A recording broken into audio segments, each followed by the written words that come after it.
warahmatullahi wabarakatuh. Waalaikumsalam. Alhamdulillah hamdan katsiran thayyiban mubarakan fi mubarakan alaihi kama yuhibbu rabbuna wa yarda. Asyhadu an la ilaha illallah wahdahu la syarika lah wa asyhadu anna Muhammadan abduhu wa rasuluh la nabiyya ba'dah.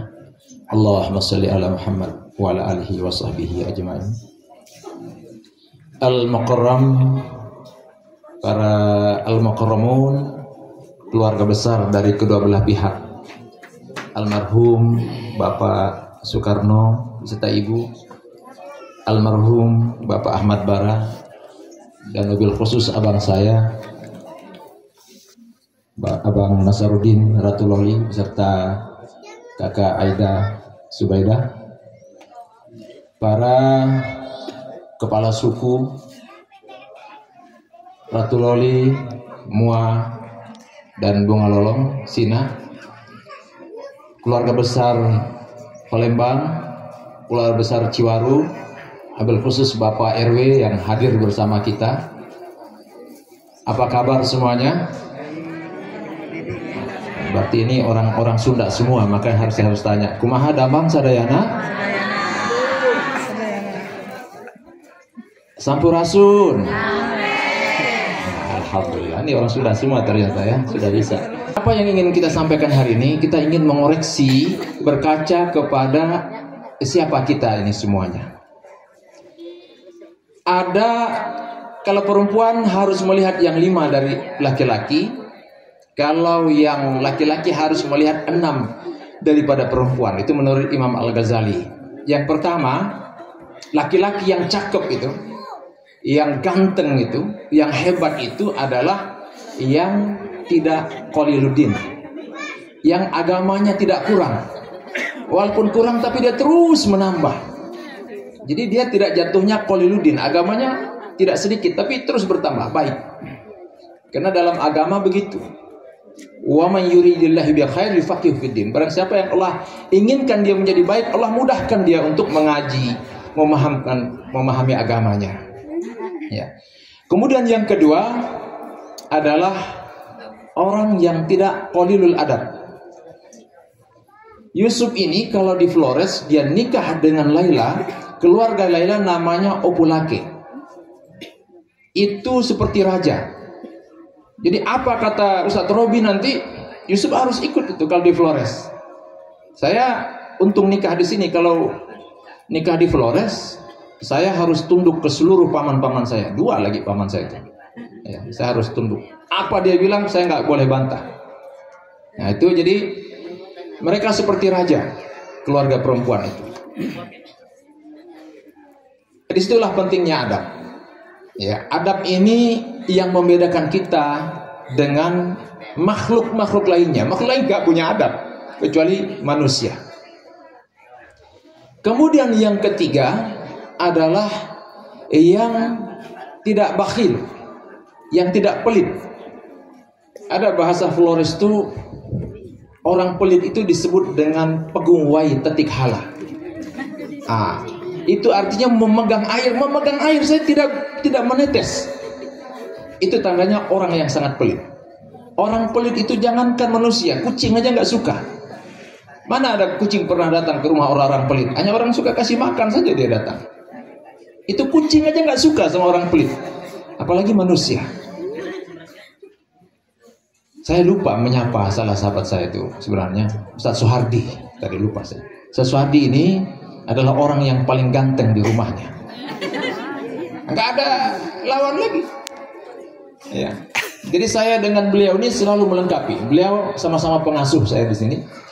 Jadi saya beliau dari barat, saya dari timur. Anaknya semua perempuan, saya anak semua laki-laki. Saling melengkapi. Istri saya 2, dia baru 1. Jadi saling melengkapi kita. Mana Ustazah? Kelihatan tak? Oh.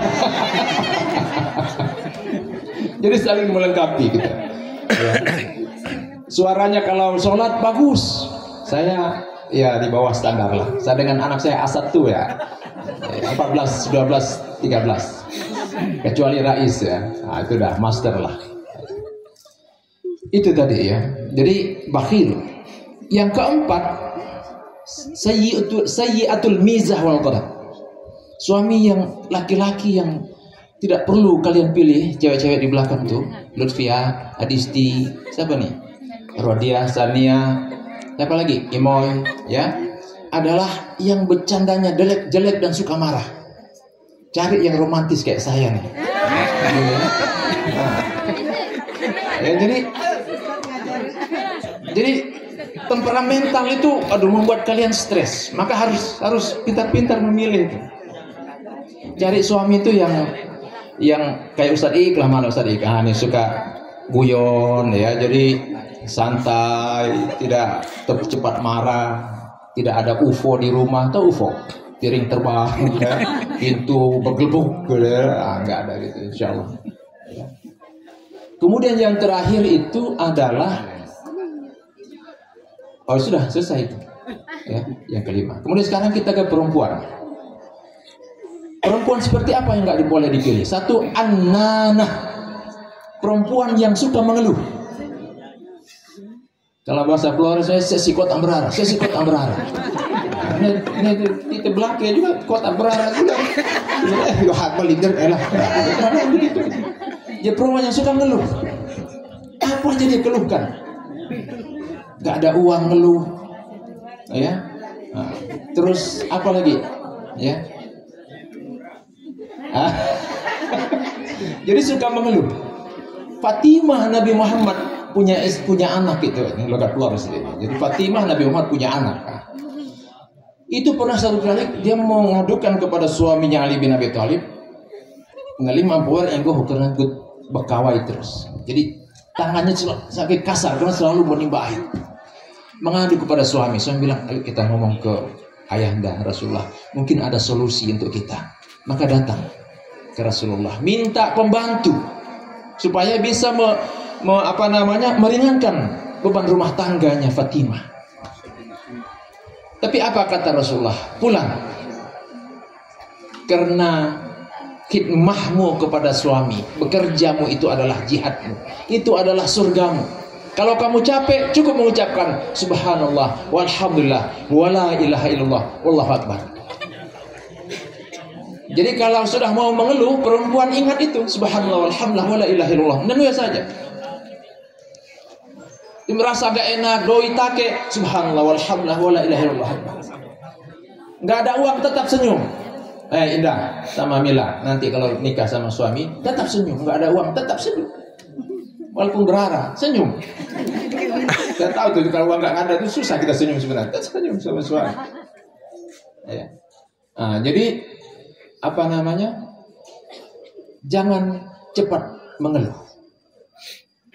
Kedua, mananah. Jadi an-nanah. Sekarang mananah. Mananah itu suka mengungkit-ungkit. Kamu dulu datang lamar saya pakai modal dengkul doang. Tidak terlarang tuh. Itu zaman ini wasiat yang dinukil oleh Al-Ghazali sejak zaman orang Arab terdahulu. Jadi kalau mau melahirkan generasi-generasi hebat, perempuannya harus memenuhi 6 karakter ini. Satu, tidak cepat mengeluh. Kedua, tidak mengungkit-ungkit jasa. Mau kan modal take. Dan kalau termohon jadi udah enggak. Ya, selalu mengungkit-ungkit. Kamu kalau enggak ada saya, udah repot sudah itu. Yang ketiga, ini juga nggak boleh. Hannanah. Hannanah itu mengungkit-ungkit orang yang pernah dekat. Mantan saya dulu mau hidungnya lebih mancung dari kamu. Aduh, bahaya itu. Ya, bahaya. Dia dulu uangnya lebih banyak. Bahaya itu. Nggak boleh gitu. Ya, tetap suami itu adalah surga kita. Pokoknya kata Nabi, kalau puasa kamu sudah bagus, sholat kamu sudah bagus, kalau khidmah kamu, artinya berkhidmah itu apa? Berbakti kepada suami, pilih surga mana yang kamu mau masuk. Maka istri saya ini luar biasa. Sekarang dia suruh saya nikah lagi. Benar, ya kan?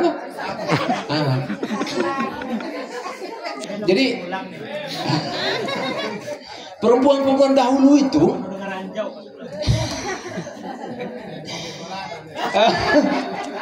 perempuan-perempuan dahulu itu mempersilahkan suaminya menikah supaya apa? Dia punya waktu lebih lama bersama Allah. Jadi ketika suaminya pergi giliran ke istri di sana, dia bermunajat sepanjang malam untuk mendapatkan ridha Allah Subhanahu wa taala. Bukan orang berharap bukan begitu, dia bermunajat. Nangis karena Allah. Hah? Apa itu orang ngomong? Nah, jadi begitu. Ya. Yang ketiga, ya sekarang ke berapa nih? Sekarang keempat. Keempat itu adalah barakah. Barakah itu artinya glowing. Semua skincare dicoba. Kalau masih gadis nggak apa-apa. Artinya apa? Asal jangan berlebihan. Tapi kalau sudah punya suami tapi masih glowingnya berlebihan, kasihan suaminya. Karena dandan itu khusus buat suami sebenarnya. Ini ya abang ya.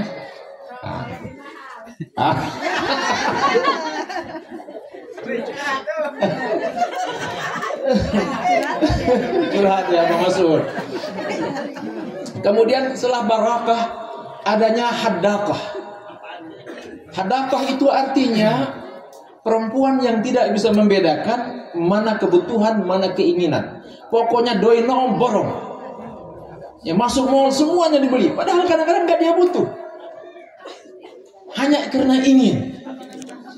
Jadi kadang-kadang kehancuran ekonomi kita dalam rumah tangga itu istri, suami tidak bisa membedakan mana keinginan, mana kebutuhan.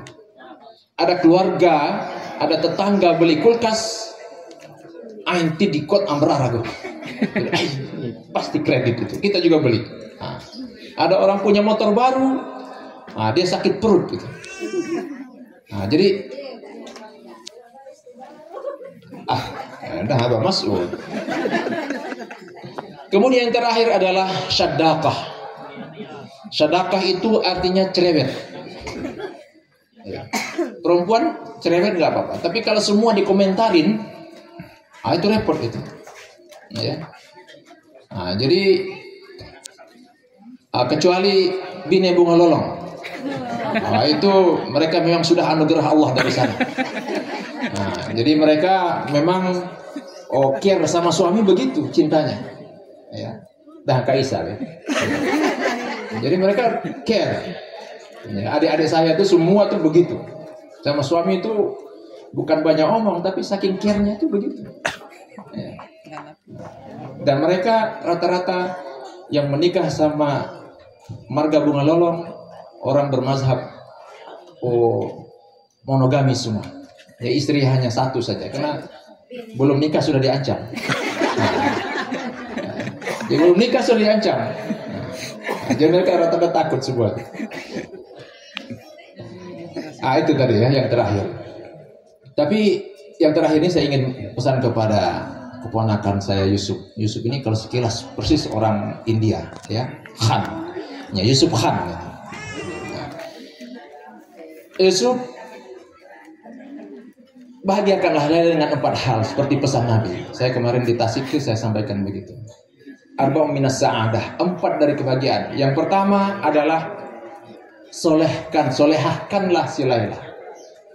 Bagaimana mensolehahkan si Laila? Yusuf harus belajar. Nah, rajin-rajin buka, tanya ke saya, tanya ke Ustadz Suhardi, minta nomor teleponnya nanti. Ya, bagaimana cara mensolehahkan perempuan? Ya. Ayo tinggal pilih mau mazhab yang mana, kalau Ustadz Suhardi atau mazhab saya kan. Nah, jadi banyak-banyak konsultasi. Ya. Kedua adalah jarus soleh. Ustadz Suhardi tetangganya soleh semua, bagus. Ya. Jadi tetangga yang baik itu, tetangga itu adalah orang lain tetapi seperti saudara. Karena ada apa-apa, mereka itulah yang cepat membantu kita. Maka cari keluarga yang soleh. Kalau dia belum soleh, soleh akan dakwahkan dia. dakwahi dia supaya menjadi tetangga yang soleh. Karena saya mengalami di kampung saya itu, kalau tetangga yang tidak soleh itu ngusir ayam tapi tujuannya ke kita. Saya kasih contoh nih, manuk mau ini hantar ketake. Jadi, hoi ayam, kau nggak punya malu. Ayam nggak punya malu. Siapa tujuannya kalau bukan ke kita? Kusi weh. Nah, jadi tujuannya ke kita. Suka menyindir-nyindir. Nah, itu membuat sakit hati. Tapi kalau tetangga baik tidak begitu. Ada masalah dia datang, silaturahim. Maka itu pepatah Arab mengatakan ad-jaru qabla ad-dar. Jadi rata-rata orang dulu memilih tanah itu, mencari rumah itu, dia lihat tetangganya dulu. Tetangganya baik, mau dia beli tanah. Kalau tetangganya rese, dia nggak mau beli tanah. Maka mereka punya punya pepatah begitu. Al-jaru qabla ad-dar. Tetangga sebelum rumah. Jadi lihat tetangga dulu. Ya. Apalagi kalau tetangga di Flores, untung Yusuf ini tinggal di sini. Kalau tinggal di Maumere, tinggal di Kupang, itu kalau rumah kita tidak dipagar, itu banyak itu. Kalau bahasa Flores namanya wawe. Wawe itu anak-anak apa tuh? Anak-anak babi itu suka berkeliaran. Nah, jadi kemudian yang ketiga, baitun wasi', punya rumah yang lega. Tapi kalau baru berdua, ya punya rumah yang kecil itu sudah terasa lega. Tapi kalau sudah mulai anak, sudah 2, 3, 4, 5, rumah harus diperbesar. Kemudian yang terakhir, alhamdulillah Bapak Kua datang, persis nih. Nah, yang terakhir itu adalah al-markabu hani, kendaraan yang empuk. Ustaz Suhardi punya, mana Ustaz Suhardi? Ada 3 kelezatan di dunia beliau hafal. Oh, rahasia.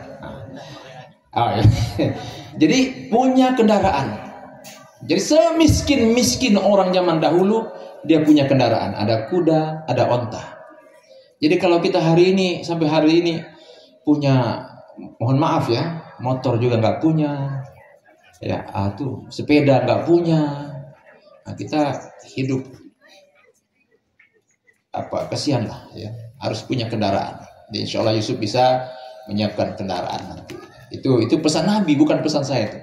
Ini ada 4 hal itu. Baik, karena Bapak Kawa juga sudah datang, kita akhiri di sini. Ada berapa pesan tadi itu, semoga melengkapi perjalanan hidup rumah tangga kita sampai nanti Allah panggil kita. Wasiqal ladzina taqaw rabbahum ilal jannati zumara hatta idza ja'uha wa futihat abwabuha wa qala lahum khazanatuha salamun alaikum tibtum wadkhuluha khalidin. Nanti ada hari kiamat itu kita digiring berombongan, ada rombongan rumah tangga. Ada kalau sukunya bagus, dia berombongan dengan suku-sukunya. Kampungnya bagus, berombongan dengan suku-sukunya. Jamaah masjid bagus, digiring dengan jamaah masjidnya untuk masuk surga. Sampai di pintu gerbang, dia katakan, Salamun alaikum, salam sejahtera buat kalian. Silakan masuk dan tinggal di dalam surga selama-lamanya. Semoga kita semua menjadi ahli jannatun naim. Amin ya rabbal alamin. Barakallahu fikum. Wassalamualaikum warahmatullahi wabarakatuh. Wilujeng Suping.